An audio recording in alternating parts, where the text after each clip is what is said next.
Breath of the Wild experience been?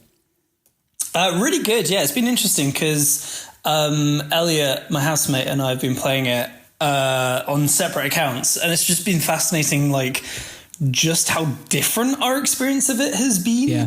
So it's like, and like even today talking to Tom, it was fascinating how like some stuff he was like way ahead of me. Yeah. And other stuff he'd like yet to discover. So I was just like, yeah, that's cool. Well, that's just like, that's exactly the right feeling I think you want for that kind of game. Like it just feels like an adventure. There's so much small stuff and attention to detail. Like if you open a chest with no shoes on, he kicks the chest and goes, ow, ow. And he like jumps around a little bit. Yeah. I love, well, so here's my favorite thing that I've ever done in the game was I chopped down a tree and I used the stasis on it. Actually, no, it was a boulder. So I was using the stasis on the boulder, and you hit it until it builds up kinetic energy to the max. Then you grab onto the side of it and launch across the map. Yeah, what? Yeah. Oh yeah, like you can. So there's this spell that stores kinetic energy on things, and the more you hit it, like the further it'll go once the stasis ends. So it's like SpongeBob, where it's like, they used to ride these babies for miles in the pioneer days, like flying across the map on a rock. Yeah, I know nothing about. I don't play these games. Oh yeah, no. So basically, each thing has 5 bits to it or 4 bits to it, and you have to like line them up in a row and clear the lines. And you have to hold. I'm trying to describe Tetris. Let's say, have you ever tried to describe Tetris? What the fuck? Yeah, well, no. Okay, I'll do it. That's hard. There's blocks and there's open spaces, and you know. Yeah, so, now imagine like a Russian dude trying to describe that to you, just like, yes, the blocks, there are 4. It's like, all right, Alexi, I don't know what you're doing, but just make the game and we'll publish it. That's fine. Speaking of Alex, it's not the best pitch, is it? Yeah, Tetris? no, it's it's an awful pitch. It just is great. Yeah, that's one of those ones. There's no way nobody there are pitched blocks, Tetris. and then there are more blocks, and then there are no blocks. It's efficient communist system. Tim, why is one arm missing from your t-shirt? I started to cut the sleeves off of this t-shirt, and then I didn't follow through on it. There wasn't much more to do, man. There was one more sleeve. There's only 2 of them. Look, this is the way they do it in the post-apocalypse. Like, there's always like one sleeve of armor. Yeah, because like, they never have the other. Because one. What happens is that like the dragons or whatever are running around, burnt off one of the sleeves of armor, and he doesn't have the. It's not a stylistic choice. Why did you assume that it was like a dragon post-apocalypse? I don't know. We were talking about Reign of Fire the other week. We were talking about Sam, have you ever seen Reign of Fire? I can't say I have. It's like with Christian Bale and Matthew McConaughey, and it's just like in the future there are dragons. Yeah, well, yeah. That's dragons take over the world, and then everybody's running and hiding from the dragons. What's your favorite stupid movie? Oh God! Please say one of mine. Am I allowed to count Be Kind Rewind as a stupid film? Hell yeah, dude. Yeah. Because it is so stupid. Yeah. But I love.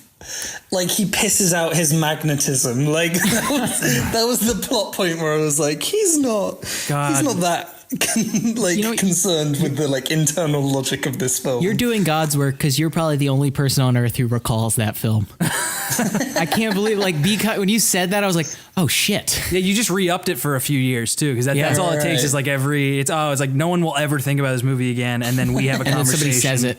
Yeah. Jesus. Right. Yeah, I forgot that movie exists. I remember liking it though. It was very much that movie. It's sweet. Yeah, it's people making in the right place. And, yeah, it was cute. There's like the whole thing. It's Jack Black and who's the other guy? Jamie Foxx, wasn't it? No, you friggin' terrible racist. It wasn't Jamie Foxx? Guess for that exact reason. What the frick is his I'm name? pretty sure it was Jamie Foxx. I am without a shadow of a doubt certain that it was not Jamie Foxx. Oh, Most Def. Most Def. Most Def.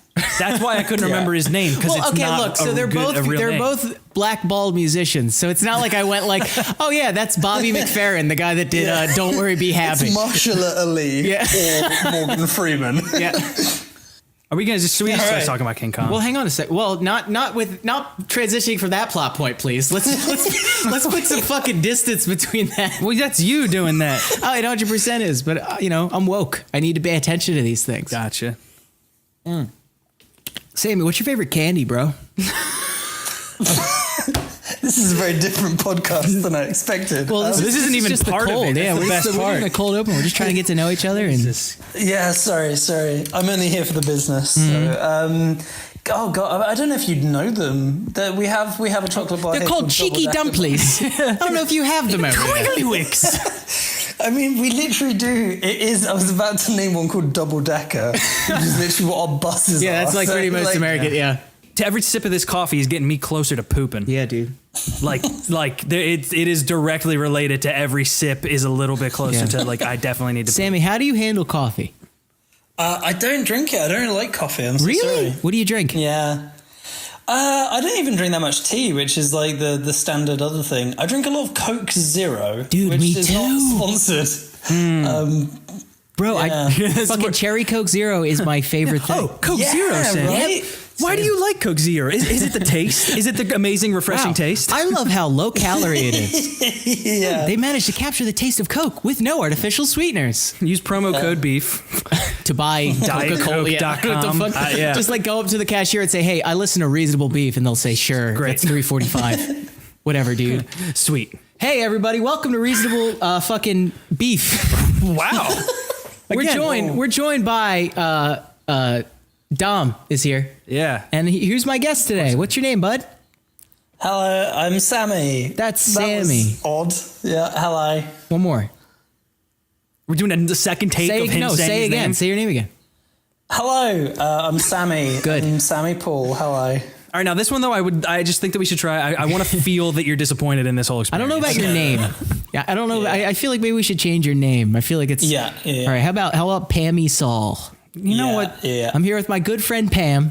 So Sammy Paul's here. He's a filmmaker, YouTuber, producer, handsome gentleman, Coke Wow. Zero drinking, double decker eating, badass motherfucker. Say hello, Yeah. Sammy, one more time. Started very professional, got at the end there. Yeah. No. That's my exact title. That's what it says on my business card. Yes, this is the why second do we guest have- in a row to do this. Why bit. do we have the business card bit? We saw King Bong, Mega Yeah. Weed Man. Sick, and dude. It was a good film. Yeah, we saw King Kong Skull Island, 2017. Yeah. Directed by John Voight. What's Yeah, what's his name? Because it's the Jonathan Vogt something? Vogt Walter? Vogt. Big beard. Sammy, do you know the name of the director?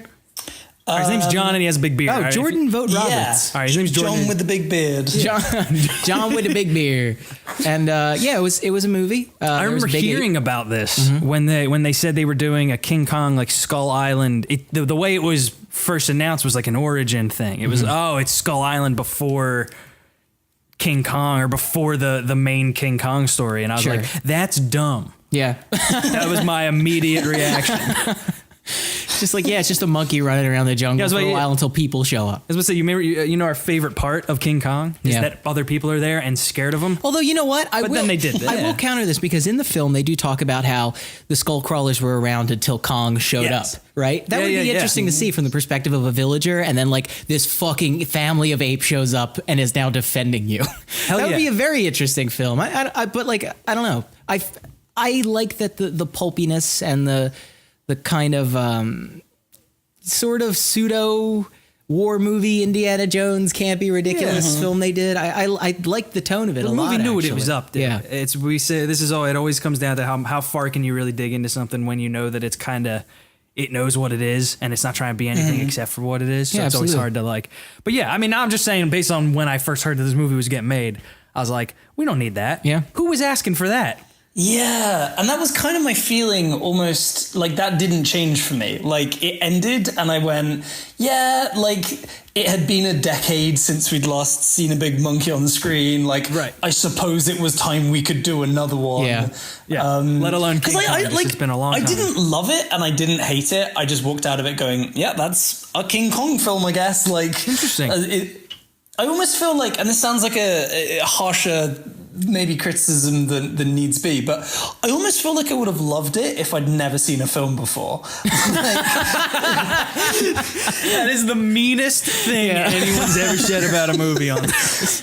It was just like I would honestly say, and I think its biggest strength for me at least was like I think its direction is interesting. Like I Yes. think Oh, yeah. you can tell that the director like put the effort into, you know, to get some interesting shots and to like tell it in a kind of colorful, exciting, fascinating way. Yeah. But for me, I don't know. I don't know about you guys, but for me it's just like it felt like the foundations were just like chalky. Like it felt like the very foundations of the script were just kind of not that interesting or exciting or kind of surprising, I guess. I mean, it opens with a trope of like, we're going to talk to this congressman. Like, he's got to give us like, all right, I'll do one last favor, but this is it. Right. It's just like, okay. But again with the monsters.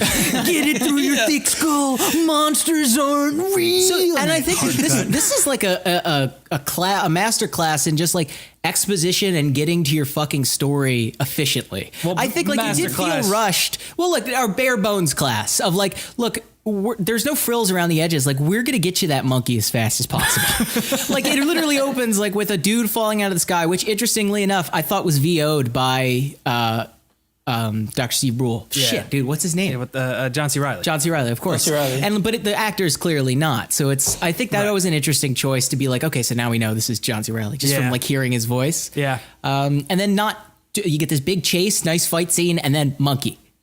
That's what we need. Like I was very pleased with the amount of monkey that they gave me in this film.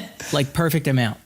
Yeah, they weren't trying to hide it, which is always cool because that's that weird thing where it's like, what tropes do you choose to follow through with? Like, it's interesting when in this movie you would assume, we're not going to see him. We're not seeing the monkey till halfway through, right? You know what I mean? Yeah.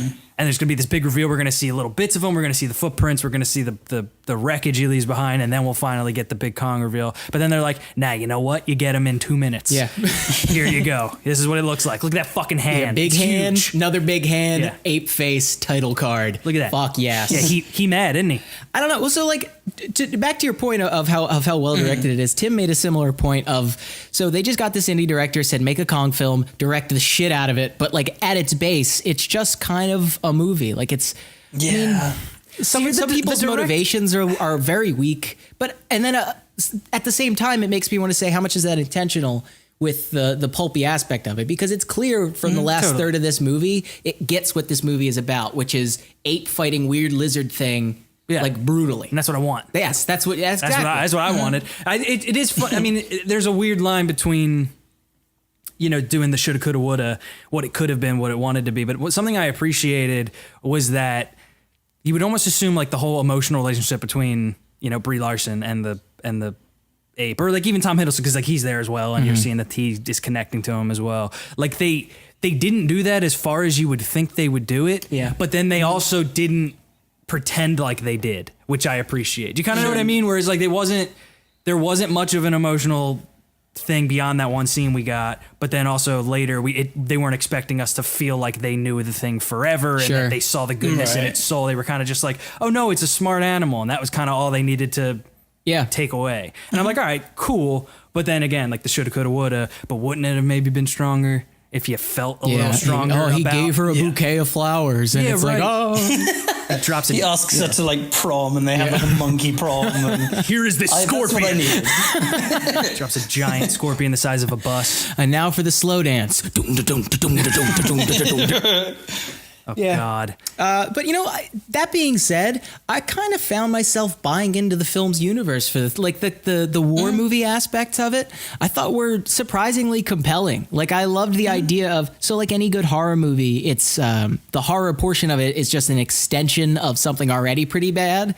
So it's just like, the Vietnam War happened, and there's this guy who's clearly like broken by it, and he's just like, all he is a soldier, and he just wants to die. He's essentially suicidal, like on his crazy revenge mission. Yeah. And like some of the bits of the soldiers talking to each other and like ribbing each other, or like when they're going down, he's like, "How much do you love your mama?" How much, like small stuff like that of like it builds the camaraderie between these guys, and I believe their connection. Totally. And even how it doesn't, it's not all about that. It's about a big monkey, and then there's plenty of monkey. Yeah.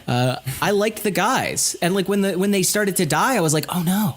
Because like I cared, I actually genuinely gave a shit about them. I was more surprised. I don't know if I necessarily was like, oh, not that guy. I loved him. But it was more just like, oh, they killed that guy. I'm okay. Yeah. Yeah, see, interestingly, I think, I don't know, because personally to me it was like, I really struggled to kind of be on board with them. Like I was kind of okay with the main dynamic, but like there was a point in my brain where I was like trying to remember people by being like, okay, so that's the muscly Asian guy, and that one's just like. Do you know Tom Hiddleston's name in this movie? Yeah, no, I do. Right. I do because I looked it up. This is the bureaucrat with a mustache. This is the bureaucrat without a mustache. Like, Yeah, I mean, it's one of those things where it's like, I think it made the right choice to ultimately really focus in on the characters. Like, I think that is the right choice, and like, as a consequence, it's like, you're very much seeing it through their eyes. Yeah. But it's interesting because it's like, I think a handful of those characters really worked for me and really popped for me, and then like other ones just really not so much. Like, an interesting one, I guess, to talk about would be like John C. Reilly, because I loved John C. Reilly in this, but I also sort of felt like he was in the wrong film. We were saying the exact same thing, where he's doing just, that? yeah. Like, I warmed up to it because he became a shining light for me. True. Because I didn't. What the hell did Tom Hiddleston's guy want? Well, I don't know. And what So- did she want? Yeah. What did I understood, like, Tom Hiddleston's guy is particularly egregious because he's there to be handsome. So in his opening scene, he talks about, like, you're talking about uncharted territory. There's bacteria. There's whatever. Meanwhile, he's walking through with a short sleeve T-shirt on. He's walking through this jungle. It's like, there's like spiders the size of fucking cars. There's definitely mosquitoes the size of dressers. You know what I mean? Like, we're fucking in uncharted territory here. And like, particularly when they're making that decision as to whether they should go into this area, and John C. Reilly is like, we definitely shouldn't go there. There are skull crawlers. To which she's like, come on, let's do it. I'm like, can you just give us a spiel on like how difficult that was? He was. I feel like if he was wearing like a leather harness of some kind, I would be okay with it. You know what I mean? Like a harness, and that's literally it. Like that's all you needed. I guess I was definitely like charmed by John C. Reilly that it was sort of frustrating. And I think part of that, to be completely honest, like obviously we know Brie Larson's a good actress. Like we've seen her be better, and even I would argue that in her sort of like I'm a normal person scene before she was on Monkey Island, I was kind of like charmed by her. I was like, all right, so she's still good. Tom Hiddleston though, I was like, I get that I'm just supposed to be like, oh, you're our action hero, but I don't know, I just couldn't buy into it. He wasn't charming me enough, so that was why like John C. Reilly, maybe I wanted him to like be the main guy for some reason. When you want to do an ensemble movie, I think having a focus, like knowing where to focus precisely is incredibly important, because if you spend too much time with, say, the army guys and not enough time with the character who's supposed to be our protagonist, I guess you get that feeling where it's just like, who was the main character in this movie? Like, who should I have been focusing on? Right. And I don't know. It was definitely him though. It was definitely Tom Hiddleston, but was why? Absolutely. Absolutely. Because I wonder who has the most screen time, to be perfectly honest. I'm hoping it's the 8. Hoping it's that big old one. It's an odd one because initially I would argue that it's almost John Goodman's film. Yeah, and then it's just because he's the kind of one taking us there. And like I did I guess, are we allowed to spoil? I guess. Of course, yeah, we're gonna spoil it. So. Yeah, like I like his death being as sudden as it was. I was like, oh, okay, cool. That's actually like. That's a nice choice. Right, and that's what I mean too, by like people that it wasn't like I was like, oh no, him. Yeah. It was Right, like, right. Oh shit. But then it was like, oh, okay, now who am I kind of, I guess Brie Larson was probably the one I was most invested in.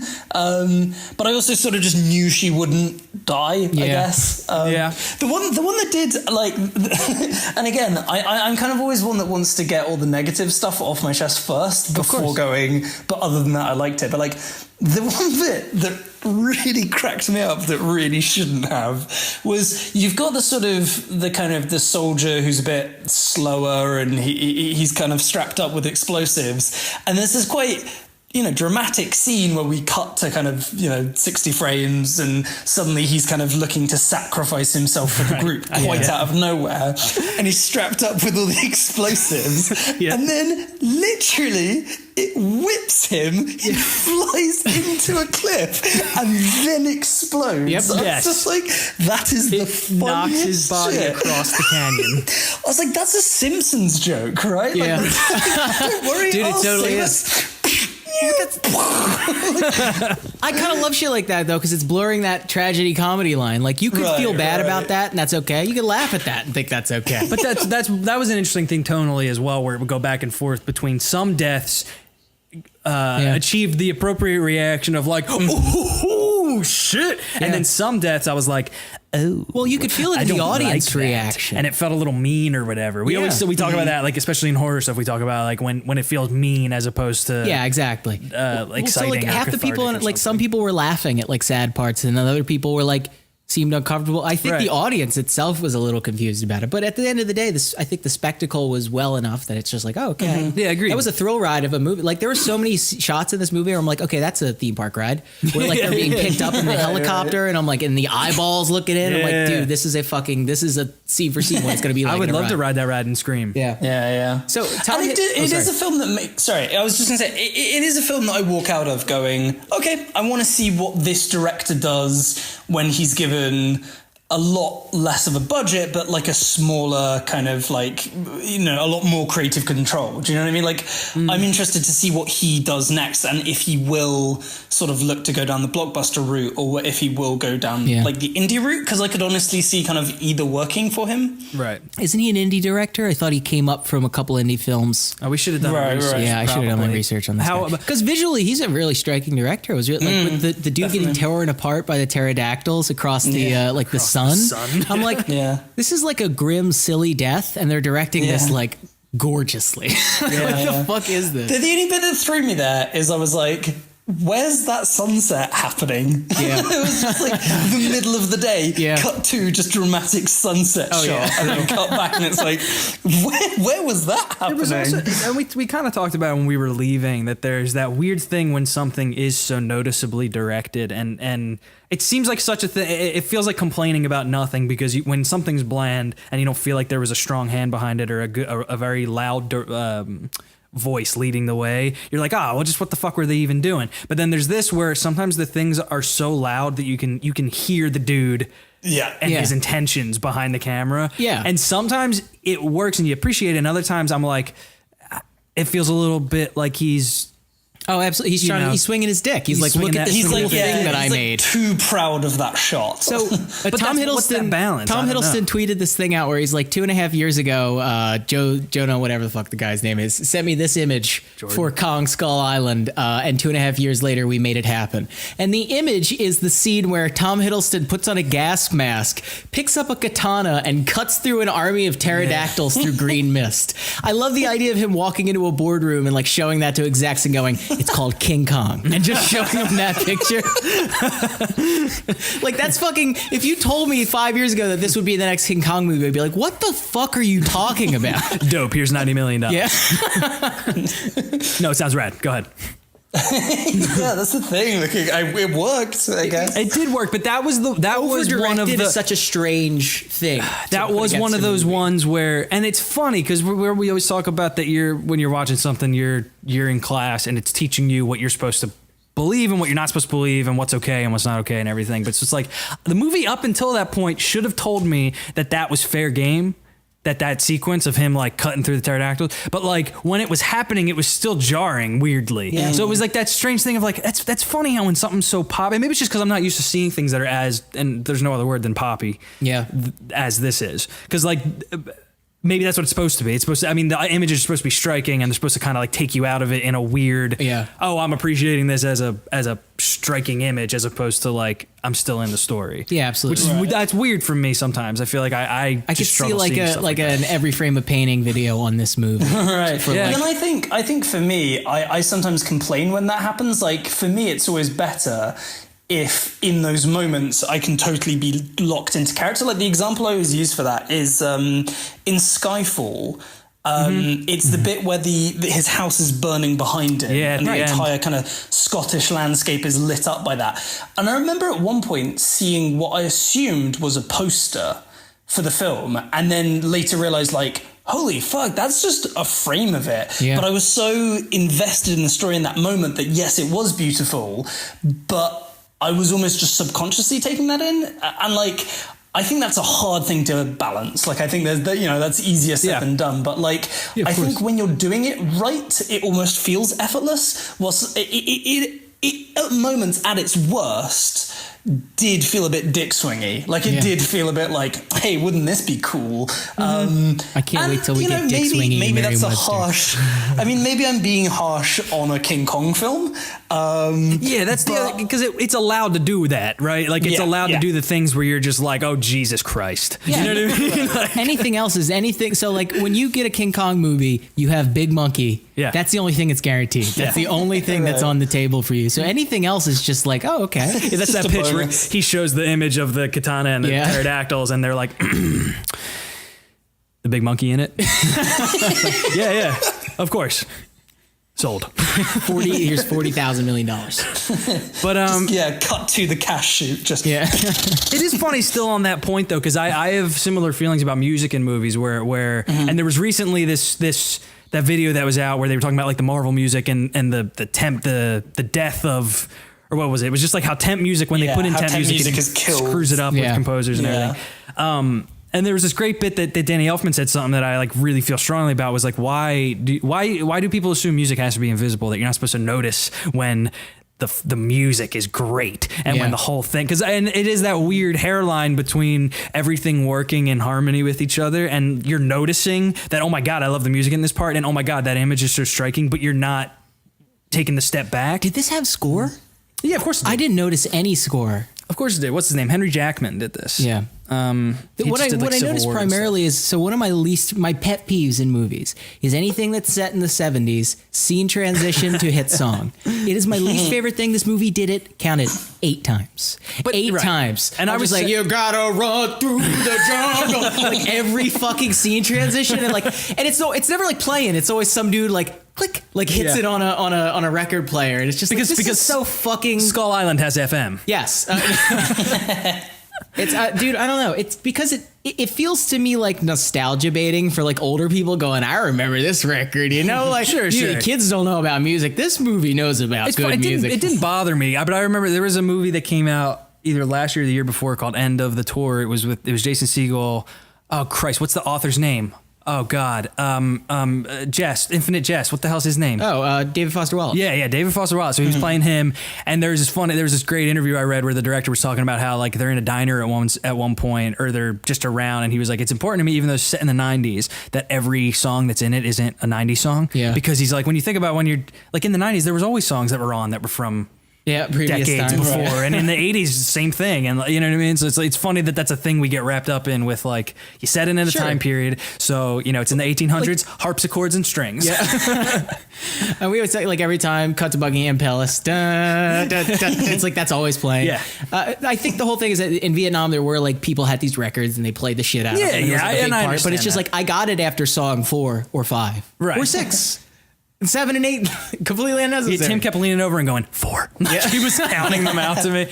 Does that get loud over there, Sammy, when they're playing that music all the time in London? Yeah, it seems like I would have a hard time sleeping. Yeah, I gotta tell you, the snare drums in Washington, very annoying. Yeah, unreal. Second time we've done that joke in this. That's all right, dude. What you could have done was not point it out, and then it could have been. I think it's called a running gag. Yeah. How do you feel about music, Sammy? I love it. Just what are we doing? No, the concept. Yeah, I mean, for me, it's like totally dependent on the film. Like some of my absolute favorite films, like it's an interesting comparison would be a film, very different film, but take like Full Metal Jacket, which, you know, has that Vietnam sort of war theme, and that's absolutely punctuated by like, you know, songs of the time. But then I don't know, it's like I can honestly have it go both ways. I think there is a way of letting music sit at the forefront. Like it's like, I think it's that Spielberg quote where he's like, you know, when he was making E.T., he was like, God, I'm going to butcher the quote, but it was like, you know, I can take the bike off the ground, but John Williams is the one that makes you fly. Do you know what I mean? Like it's, sure. And so I think there's definitely moments where it's like, man, you want it at the forefront. You want that to like be its own entity. But I think totally. I think there are other films where it absolutely benefits from just sort of sitting in the background and being quite foreboding. Yeah, I agree then. Yeah, absolutely. It is case by case for sure.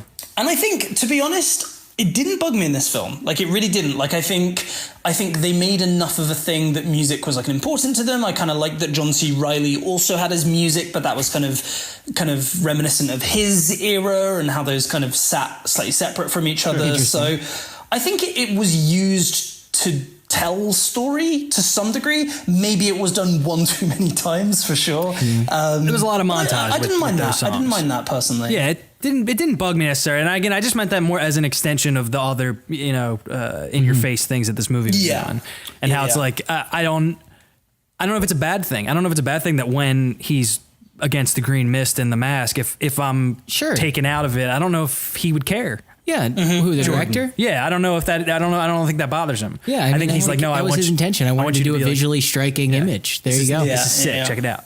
But yeah, I mean, this is coming down to though, like all these things. I mean, again, I had a really good time seeing this movie, and I did overall very, very, very much like it. Like I'm probably gonna see it again.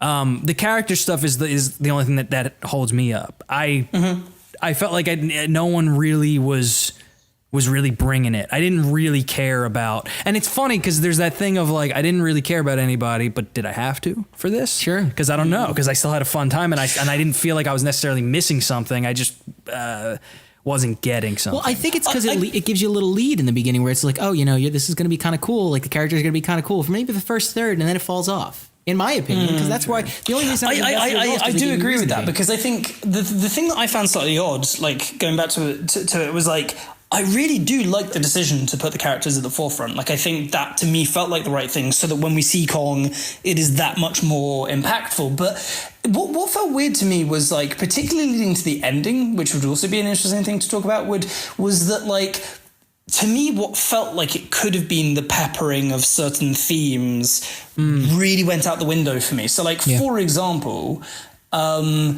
not that I will preface this by saying, like, I completely agree with you, Dom, that, like, this doesn't need to be the cornerstone of a King Kong film. But, like, even having, Tom Hiddleston go, oh, I don't know where my dad is. He kind of got lost. I kind of grew up without a father figure, and then having I forgot that even happened, dude. I didn't even remember that was a part of the movie. See, but then you have John C. Reilly go, oh, I don't even know if I have a son. I had one just before I went to war. And kind of in my head, I went, right, what you kind of want to do there surely is, albeit he's not that much older than him, have a little bit of a father-like kind of theme or something. Sure, yeah, It just felt like, and what I'm not saying is, no, I needed this film to be about fatherhood, it's not quite that. It's just not economical to do that, where it's like, so you have these two characters with literally mirroring themes, you connect them somehow. But that just makes sense. So let's pick it apart. Let's get down to the skeleton too, because, okay, so here's the thing is, we keep saying, down to the skull island. It's King Kong. It's King Kong movie. No matter what, I mean, like saying that they're putting the characters at the forefront. There is literally no other way to do this movie. We're not going. No one is going to see this movie when it is only the monkey that doesn't talk. Imagine if it's the ape and just his internal thoughts. I'm not saying that contemplating his own existence. I am not saying that wouldn't be cool. Fucking awesome. It would be cool, but I'm saying no one's going to do that movie, and I don't even and maybe for the best, dude. I mean, this is it's sure. I think movie has people in it. You have to have people. It's a monster movie. Where's the monster element if there's not the perspective of people, right? So no matter what, that was what it was going to be. So that's why it is a little baffling where it's like, okay, we do have these, like, the people have to be from, like, our perspective. Why aren't they a little more fleshed out? Why isn't it a little more like the relationships? And now here's another thing is that I feel like also what we're seeing is a symptom of the fact that they wanted, 12 people in it. So that when people start dying or whatever, we sort of knew everybody. Like you kind of knew everyone a little bit. And that is effective for the death parts in a way where you're like, oh, whoa. However, like character-wise, would this movie? Here's the question: would the movie have been stronger if it was only Tom Hiddleston and Brie Larson? They end up there; they're the only survivors after all the helicopters get knocked down, and then they're just dealing with it, and they're the only people we got to worry about. Right. My answer is yes. I think yes. I think we still could have gotten all the same cool monster, monkey punching lizards, and I think it would have been great. But maybe we would have walked away feeling a little more full. Well, so here's.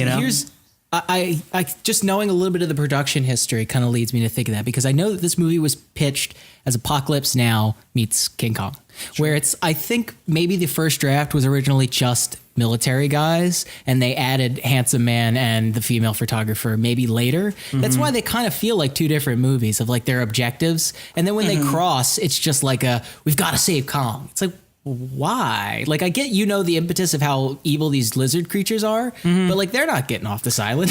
Get the fuck out of here. I like ensemble stuff, but I also think that when you're getting down, and this is, again, it's not what the movie was doing. So ultimately I'm complaining about a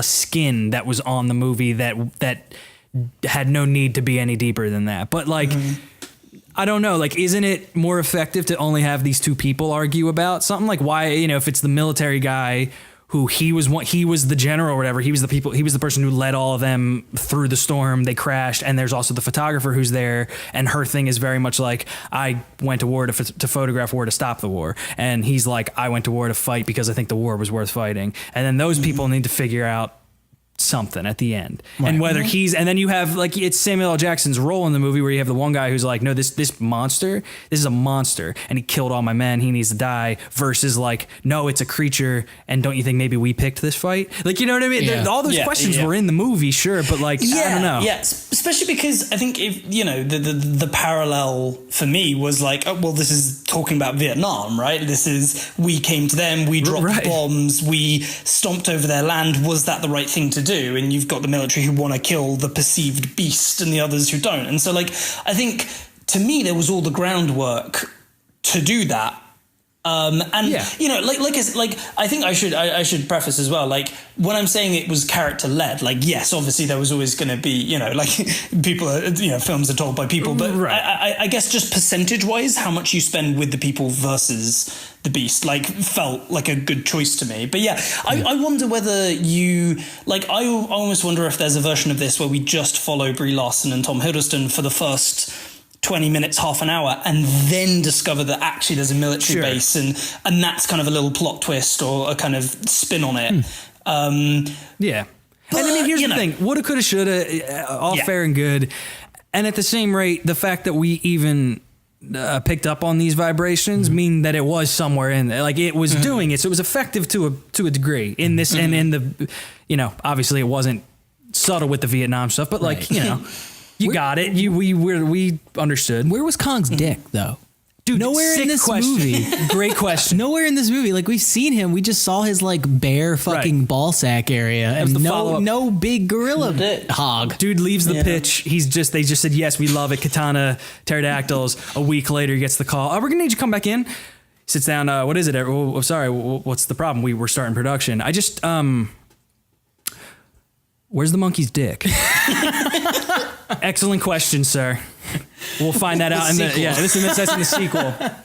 No, we want that. We want people to be asking, "Where's the dick?" at the end of this Speaking film. of where's the dick, this pushed to PG-13.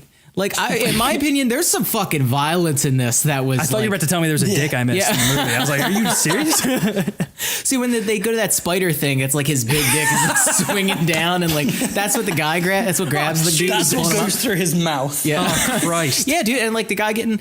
So I was talking about this briefly, where this does a lot of the stuff that I didn't like in Jurassic World, where it's just like really brutal, mean kills. Sure. But I think that in Jurassic World, which kind of is like about, you know, family, and there's some lighthearted humor in it, and it's like it seems really mean. In this, all the humor is kind of dark, of like, you're gonna die, oh, you shouldn't have come here, right. That kind of stuff. Like, that permeates the whole film, and I think that worked really interestingly, and how brutal the kills were while not being gory. Technically, there's just no blood. I think that was all very effective, and it worked better than. I really don't like Jurassic World. I really didn't like it because I felt that it was so mean. But it's nice to see a creature feature do the kills, but like check in with itself and going, yeah, we know this is all like mean and outrageous and ridiculous. So even just to dig even further then. So like, you're saying that and it works, right? So it does work in this movie. It does a good job of basically teaching you, hey, this is fine. This is okay. When people die this way, it's a little funny, right? Yeah, like the dude getting hit by the tail and fucking exploding into the side of a mountain. Varying effects, because sometimes I did definitely feel like, oh, that's a little mean in the movie.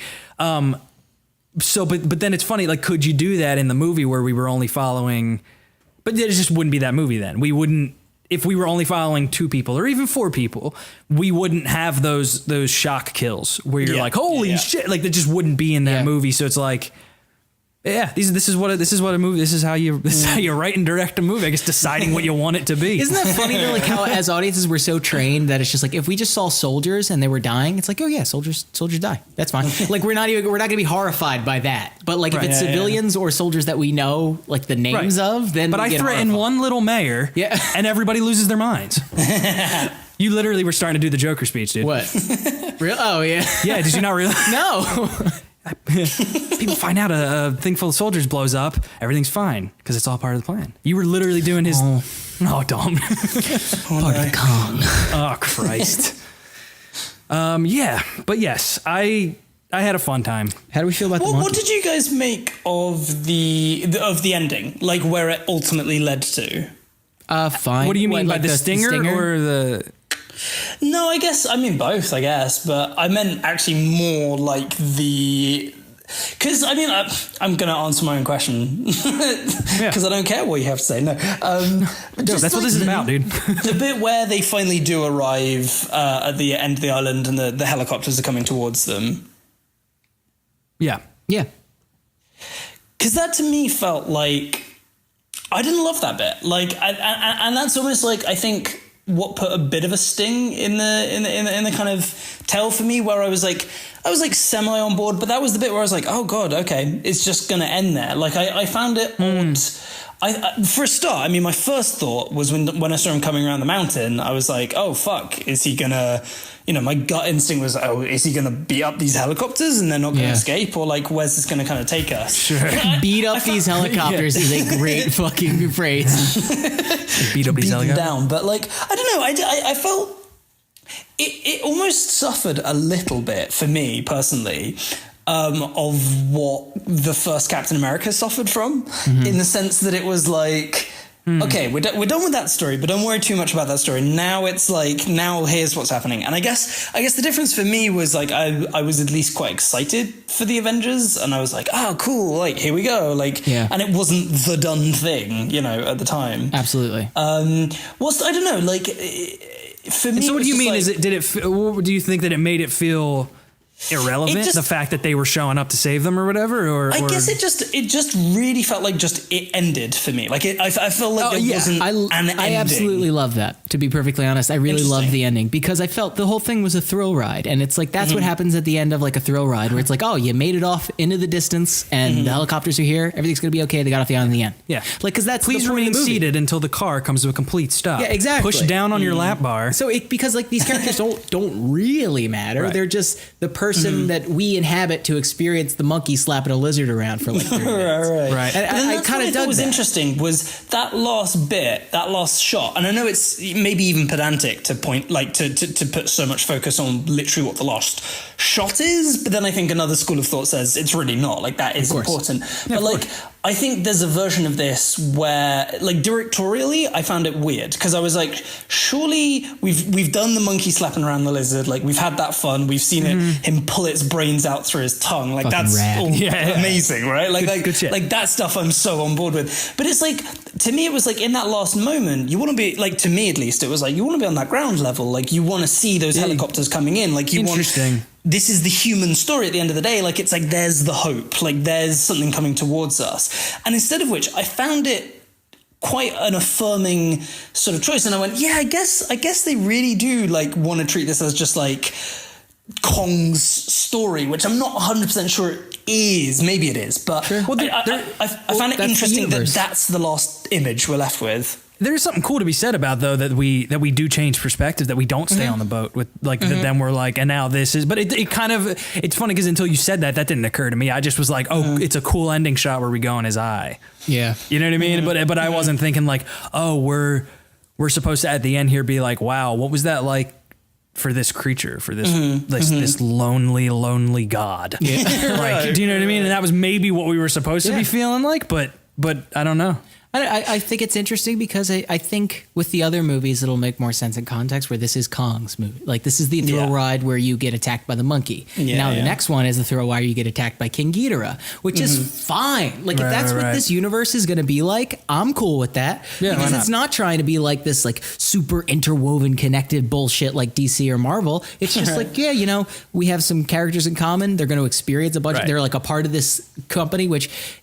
terribly on the nose to call King Kong company Monarch. Okay. Fuck that. Fuck everything about that. But still, it's this company that's just going to go and experience the monsters, which is like, of course, that's how you set it up. Of course, that makes perfect sense. They're It's so economical. It is. They're shield for big monkeys. Yeah. And I guess it's also interesting because I think of the monsters and, you know, let's say we're building to a Godzilla versus King Kong. I think that's what just kind of made it an interesting choice for me, and it's why I used the Captain America comparison, because I went, he's the one we're sort of, I guess, going to be empathizing with. Like, unlike Godzilla, where, you know, it really is kind of like a tireless beast, you know, like, I guess with King Kong, there is a level of empathy attached to it, I suppose, to some degree. Easily more so than Godzilla. And it's also Right. literally because he's like simian. Like, he's not a lizard. He literally has like vaguely human features. So I feel like we connect with him a little bit. That ILM did a bang up job on those close-ups. Yeah, he man. looked great. Holy shit. Especially after he got burned with his like matted fur where it's like burned Right. crispy a little bit. I'm like, that looks really good. It was blowing my mind. I mean, the big emotional like connection scene where they're just like looking at each other, and because those are the choices where I'm like, okay, the movie isn't entirely cool with just being stupid. Yeah, absolutely. Like it definitely played that scene. We're just looking at him look at her. Yeah. And it's just his eyes are moving around. Sorry, Sammy, we interrupted your point. What were we saying? I'm sorry, man. No. I mean, it was more that it was just like interesting to me. Like, it was interesting that it ultimately felt like the setting up of something. Like that was just from my own perspective. Like, Sure. and even though this may sound pedantic, like the choice to end it ultimately with that shot of Kong kind of said to me, okay, this is actually literally a Kong film. Like, this is about him, which kind of goes back to what I was originally saying, which I did step out of it going, cool. Yeah, that's a King Kong film. Like, that is what that was. And it's like almost, I think it's almost harsh, because I guess what I'm saying is, I think this film achieved what it was trying to achieve pitch perfectly. Like, I really do. Like, I think for the pitch that first existed and the tone that first existed, I think it really hits the mark. I guess what my complaint is I wonder if it could have been just that little extra sort of bit special, not least because I did feel like I had the same sort of complaints that I did have for this film were within the same realm of the Godzilla film, in the sense that, like, the human characters were certainly made, you know, somewhat more interesting, but, you know, like, I just found that fascinating, and I kind of wondered whether they'd look to rectify some of that, and in some ways they did, but in other ways I'm like, I guess that's just what they're going for. And I just wonder if there's a version of this where you kind of do get this quite interesting emotional story, especially if we meet those characters again, because I assume we will. We will. Like, I assume. How do you feel about Godzilla? How did you feel about it? I have not seen it in its entirety. Okay. Is my confession. I've watched the first half and then I had to leave the room, so I can't kind of claim to be. I feel like I should watch the entire thing. But I feel like you've watched enough to make an assessment on. Right. So my concern with this movie is, like, so if they are establishing this universe, clearly this is the start of it. Right. But they already had Godzilla happen. Like, you're talking about two very tonally different movies, in my opinion, where, like, Godzilla is dour and never gives you that, like, wry, dark humor. Whereas I feel like this does. Like, it does get a little, you know, it is a big monster. There is violence. There is, like, tragedy. But it's very, like, the presence of John C. Reilly alone makes it a sillier movie. And I kind of wish that the universe will go with this tone and not like a mix between the two, because so when you're establishing the universe, that's the issue that I think DC ran into, because you had like Batman versus Superman and Suicide Squad, who are two ridiculously tonally different films, and that now exists in the same universe. And it's just like, and we're only going to get more of that moving forward, because you're getting these very disparate directors with very disparate styles working in the same universe, and no one's at the helm. Right. And I think it's you know, and I will preface by saying I'm a big Marvel fan, but I think for me that's what Marvel, and the reason why the kind of MCU has been quite successful. And granted, part of that is it was one of the first to sort of, you know, to make that shot. But I think that when you mix the tones, there is variance between them, but it doesn't. When you put all of those ingredients into the same pot, you know, it tastes good, as opposed to something like, you know, I dread to think what the Batman versus Superman universe meeting the Suicide Squad universe. I'm like, that's like eating two very different dishes, and just like, I just don't think the taste is going to be very nice when that's all put together. So it makes me curious. And it makes me curious in this universe as to what's going to tie this all together, and like, will we just get different protagonists with every single film, but it will be the beasts that stay consistent? It's funny because we're all also just a bunch of complainy babies. Because it's funny that because what I love about the Marvel movies is also arguably what one of their biggest problems is that cohesion of where everything starts feeling very similar to each other. So it's like funny. I'm hearing us talk and I'm trying to like just sort of devil's advocate it in my own head and be like, there's something to be said for all of them feeling very different. And it's something that that's what's weird. It's like, because Marvel is trying to do that where they're like, oh, this one's a spy thriller and oh, this one's a blah, blah, blah. And it's like, cool, but they still feel very much similar. The same thing. And it's not jarring when Iron Man shows up. Yeah, I don't feel like it takes a genius to make the decision of like, maybe we should have someone not with creative control, but with like creative oversight where they're like, okay, maybe we need to make this more tonal. Man. It's the showrunner, but that's what's weird when we're talking about movies. But it's like, what a weird time. It is a very strange time. And you know what's even weirder? We talk about film universes, and there's only really two. You know what I mean? Like all we really have is Marvel and DC, and there's not, I guess, Star Wars. Like we brought this up. But Star Wars is its own universe. You know what I mean? It's not like a cross of like a different more linear movies. It's very much its own thing. So we don't have many shared cinematic universes. We're about to. Yeah, exactly. Like it's just been like a run up for years and years and years. Everyone's been talking about doing. There was that cartoon where Scooby-Doo meets Batman. That's true. I don't want you to skirt over that, please. The Harlem Globetrotters, they meet them, and the Wonder Twins. Right. That's a fucking hell of a universe. Dude, Scooby-Doo, if they did live action Scooby-Doo movies and just had characters from other movies show up, that would be awesome. That'd be great. That would be really, really cool. It's just like Captain America is in a Scooby-Doo movie where they have to like catch a spooky ghost. Fucking love that. Put him in a gas mask. 10 years ago, that might have sounded insane. Yeah. But today I'm like, as long as he's in a gas mask with a katana sword, he's good. Like that's cutting the down, Yeah. cutting Scrappy Doo's head off. It's like yes, yeah, we want that. Everybody wants that. Is there a monkey in the film? Yes, sir. Well, then it's got our money. Then we're good. Sir, it's not a King Kong movie though. I know. No, what kind of crown does King Kong wear? He doesn't wear. He's not really a king. It's figurative. Oh, wow. That's good. Wow. I like that. So, I don't know. You know, I will say this, and I was talking about it with Logan recently. There's this new thing that I'm realizing. Wait, like you've been speaking with Logan? Yeah, he's a great guy. Things aren't great for him. Very angry, very sleepy. Sleepy. Okay, we'll touch on that next week. Did you see Logan, Sammy?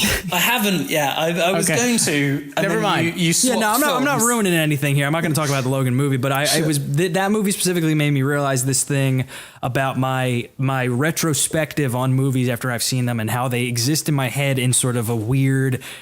It's sort of like a tapestry, but it's more like a sphere where you just sort of have the vague amalgamation of everything that the movie was emotionally and visually and blah, blah, blah. And you're just your experience, you know what I mean? And I feel like with Logan, there was some lopsidedness where there's parts of the movie that sort of mess up the shape of my sphere, where it's like I would love to just have it all boxed in this little thing, but then there's that thing's just sort of sticking out. Fuck. Mm-hmm. With this, I feel like my little memory sphere of Kong Skull Island is very smooth and very precise. Like it just is what it is, and beginning to end, I feel like I know all the colors and all the feelings, and it did it, man, and it stayed cohesive. So like, sure, I like that. I like when something feels like it did it, and it did it, and it did it. Every once in a while, you walk out of a movie and go, "That was a movie," and it's like a positive. Yeah, you know what I mean? Where it's just like, I just had a. Did you have fun, Sammy?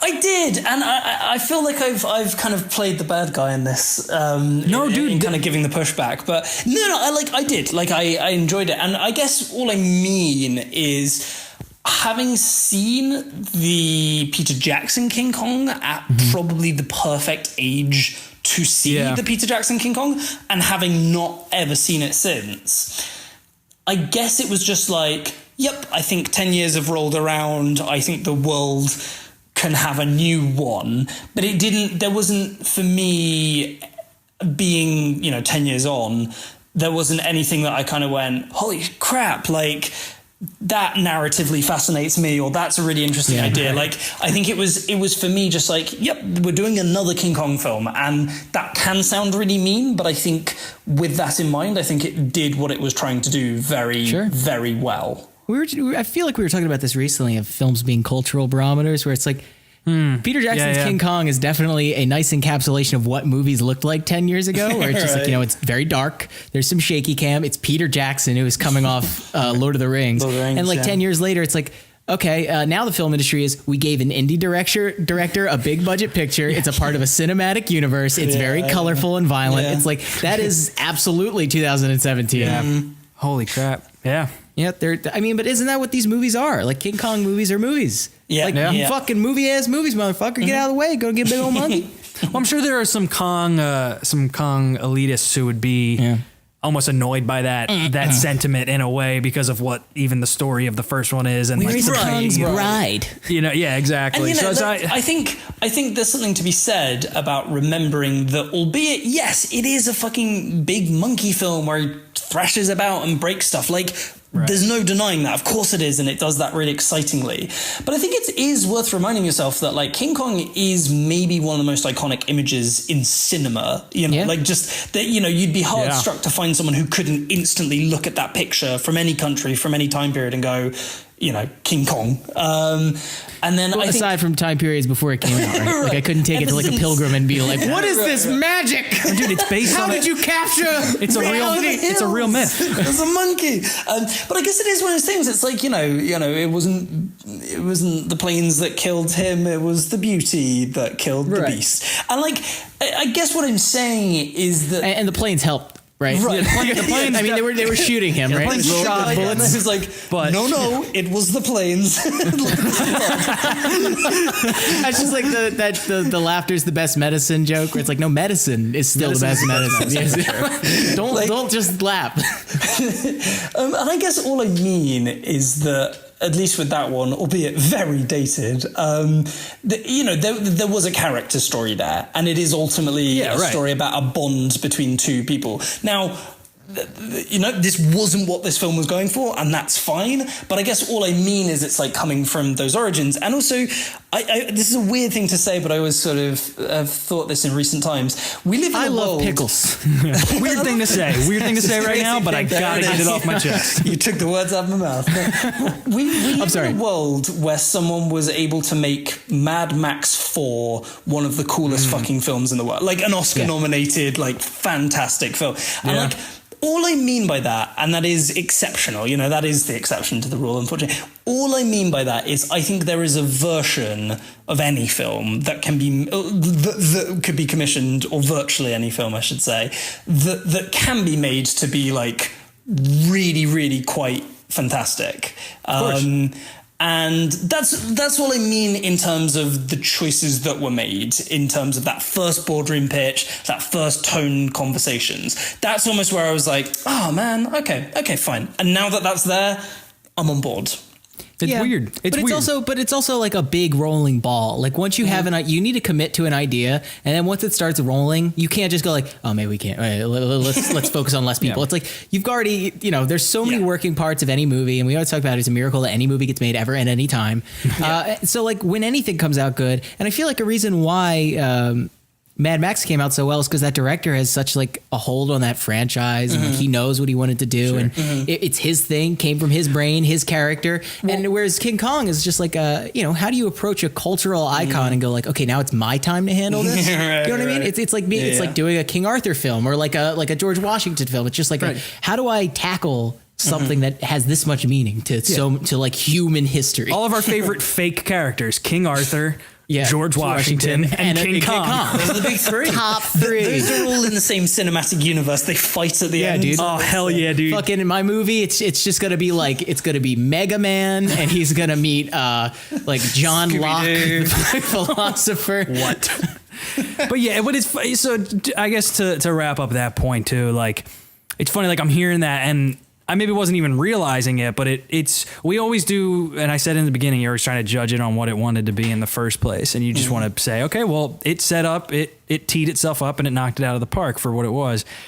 But it's funny that how it teed itself up was arguably not entirely in the tradition of what you would think, like, King Kong would be, as far as like, but not what it's become, because I feel like what King Kong has become is like, like, we want to watch King Kong punching monsters and stuff like that, or we want to watch Godzilla fight other monsters and stuff, but it's like, when you think about, as that first movie, this is almost not honoring the legacy of it in a weird way, if you want to say it in a harsh way. It's like not. It's just sort of being like, you know what? No, I know that there was this huge emotional core to that one, but like, fuck it, I want to see him punch a lizard. Right, but that's what you're right. It is what it's become, because like all of the later Godzilla movies and I think it started. There's an unofficial King Kong versus Godzilla movie, where it's just like that was the first time that we saw it, and everyone's just like, oh yeah, this is what true? This should be. And then the Godzilla movies after that were all about like, you know, fights fucking Mecha himself, you know, that ridiculous, we're talking outrageous about, bullshit. That's the thing where it's like, are you beholden to King Kong, the original film about Cutie Kill the Beast, or the kaiju shit that it turned into? Right. And it's clear it's a nice mix between the two, I think. Yeah, but mostly it's the kaiju mix, stuff, but it's because that's mostly what that. people want to see. Like, Yeah. I mean, you even have the big fight in the river, which I usually hate. Like this film had a very good. I want to talk about the fight scenes very briefly, about how that final fight in the river where he's fighting the big lizard. He's utilizing his environment really well, and I love that in choreography, where he's like, he picks up the boat motor and is slapping him with it. You know, like he's using the shit that's around him. Like, and whereas I had issues with Pacific Rim, where it's like, why are you fighting in water? Why are you choke slamming that thing into water, which it lives in? Like, it's not going to hurt it. Like, why didn't you use the blade from the beginning? And like this whole fight, I felt like Kong was trying to kill this smart, thing. yeah. Like at no point was he just like, all right, I'm going to give him a couple rough up blows. Like he was always trying to kill it, which is great choreography. Yeah, that's true. And it feels, it's more intense. It's intense. It's more fun to watch. And again, it's funny because like, it's why I go back to like, that's why it felt like a King Kong film. Like it's like he's ultimately like the character, like in a sort of weird way. Well, we were talking about with Lego Batman as well. We're in this. This is again the weird testament of our time thing, where these things, where the Frankensteins and the Mummy and Wolfman and everything, these are all becoming our understanding of it pop culturally, not of what the character is or was. I mean, do you know what I mean? Darth Vader, like Luke, I am your father. That's not said in that movie. He doesn't say, Luke, I am your father, but it's just like, that's one of those things where it's just like, and Vader is a badass and he does all this. Vader's a tragic character who doesn't do much. You know what I mean? Like in any of the things, he's usually just walking around, chokes a guy once, has one lightsaber fight, but like he has, and now our idea of Vader is Rogue One. Exactly. You see him in Rogue One. Right. That's he never our did idea. any of that shit. Right. It's interesting and cool. It is cool. Everything's cool. Except Sammy. We hate you. What? We were being real positive right at the end. Had to just. All right. So I think I'm going to break final thoughts. Dom, give me your final thoughts on Kong Skull Island. My memory sphere is smooth, baby. I have no wrinkles in my brain. Sammy, what are your final thoughts on Kong Skull Island? I think. Oh God. Good. It does exactly what you expect a King Kong film to. It is exactly what you expect a King Kong film to be. Yeah. Cool. If you've seen this trailer, it's not gonna fucking. I guess that would be my final thoughts. If you've seen this trailer, it's not gonna like. And you saw some images in that you liked, you're gonna like this movie. Yeah, like that's quite frankly it. Like it's not gonna surprise you, but you're gonna have a good time at the movies. Like take your fucking. Well, don't take your kids. Yeah. That dude gets impaled by that thing. PG-13. Yeah. Like I don't know. Are those your final thoughts? Like, yeah. So I think that's my final thoughts. So we're gonna wrap this up with a three-headed critic. Sammy, you know this game?